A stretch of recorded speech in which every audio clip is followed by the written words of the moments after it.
Hello. Today we will be teaching you about the physics behind important parts of sports and why they are important. Many of you may be asking, how does physics relate to sports? Well, the answer is that they are more related than you think, and our goal is to have this video show you a not so complex look at how they are related in a fun fashion.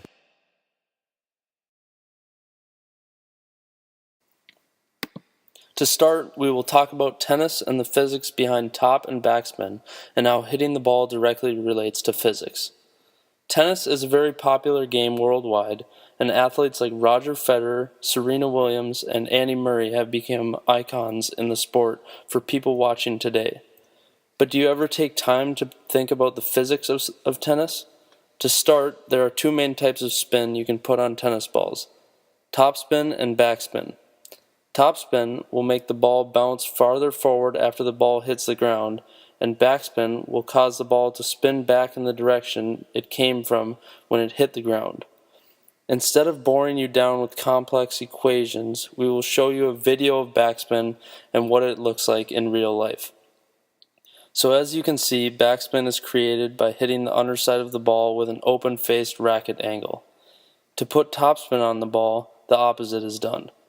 JB will now demonstrate how to hit the ball to put topspin and backspin on it so it is easy for you to see how it is done.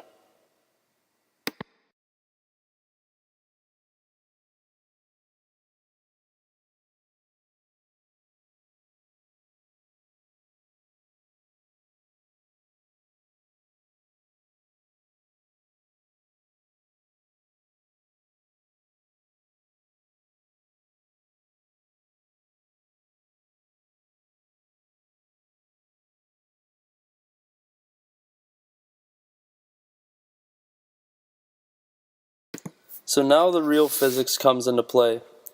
What causes the ball to spin in the direction it does? When the ball is hit with topspin, the top side of the ball has a lower velocity, and this creates a higher pressure. At the bottom of the ball, the higher velocity creates a lower pressure.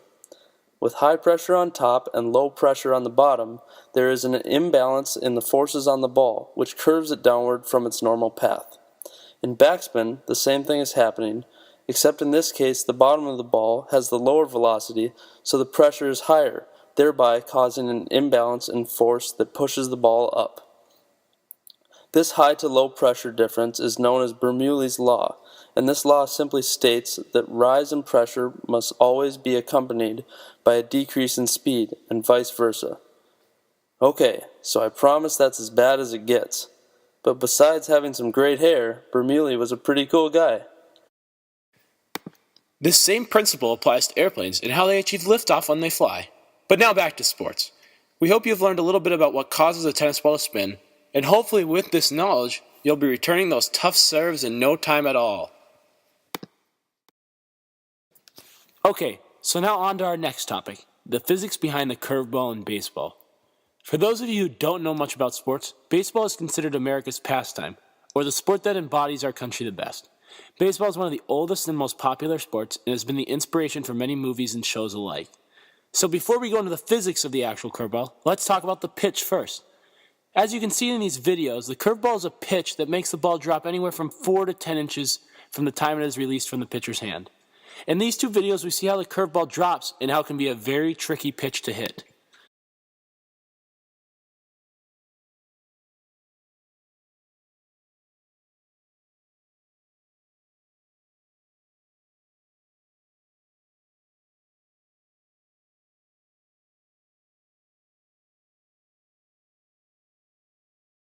So what makes a curveball curve? Actually, our good buddy Bernoulli and his law applies to baseball as well. The ball is thrown so that again a high pressure pocket forms above the ball and a low pressure pocket forms below it. This causes the ball to move from high to low pressure and helps the pitch drop several inches in just a matter of seconds. The curveball follows the same laws that the tennis ball follows when it undergoes backspin or topspin. Hopefully this short section has taught you a little about the curveball, and now with this new knowledge you should be able to hit the ball out of the park in no time.